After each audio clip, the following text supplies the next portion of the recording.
AutoNation out with robust results this morning. The company posting second quarter earnings per share of 49 cents. That's up nearly 30% from the same period a year ago.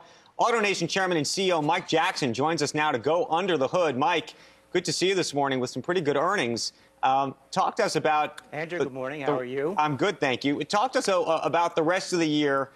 Given, we walk around as if the sky's falling in this economy, and yet your earnings are good. We've had some other earnings that seem to be very good this morning.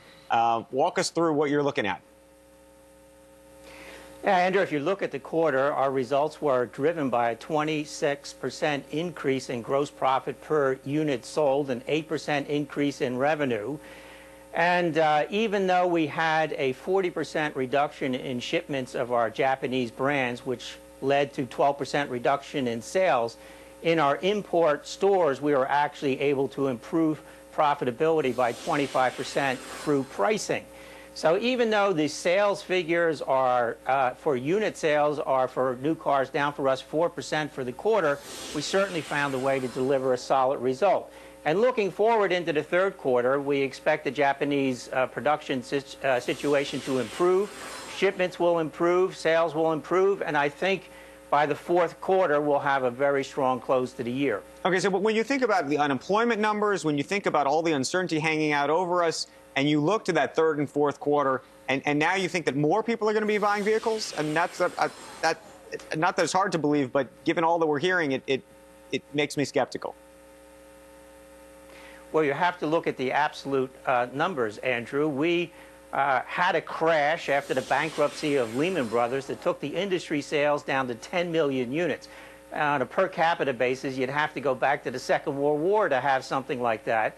And while we're forecasting improving sales this year to 12,500,000 or the mid-12 million range, that's still depression-level sales. So we are a long way back, a long way from normalized sales of 16, 17 million units, and we still think that's going to take several years. But directionally, they are improving. And the really only big overhang at the moment that worries me is what's going to happen in Washington over the next couple weeks on the debt ceiling debate and what's going to happen with our deficits. And is that going to get resolved in an orderly manner or not? Let's talk about that, because that ultimately, well, we'll see if it actually makes a difference. Joe doesn't think it will, but when you think about people getting auto loans and what could happen to the rate, when you think about what S&P has said, you come out where?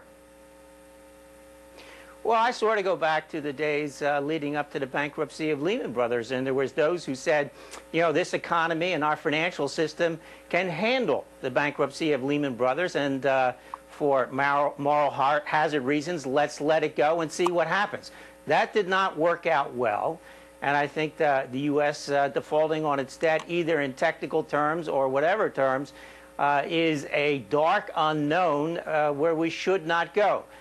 But I believe the debate is legitimate, and I believe using the debt ceiling as a moment of truth to try to get the country on the right path is the right thing to do, and I hope they finally find a deal. And if S&P were to downgrade the government's debt, you think it would do what to auto loans and what to auto sales?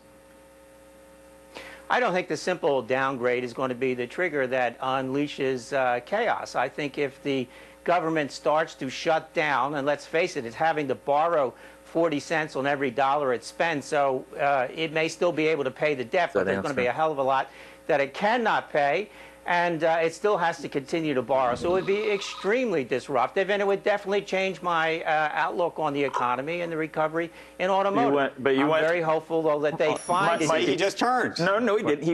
He went from saying that S&P downgrade wouldn't do it, but a default would. That's what he just said. So let's go back to this, Mike. You actually think a downgrade does very little?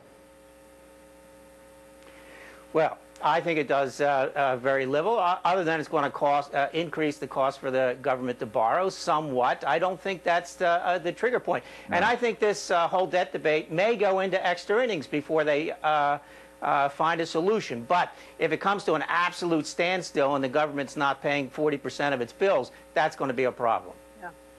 Fair enough. Mike, thanks so much. Great. Good seeing you this morning. Good to I see mean, you. any rate.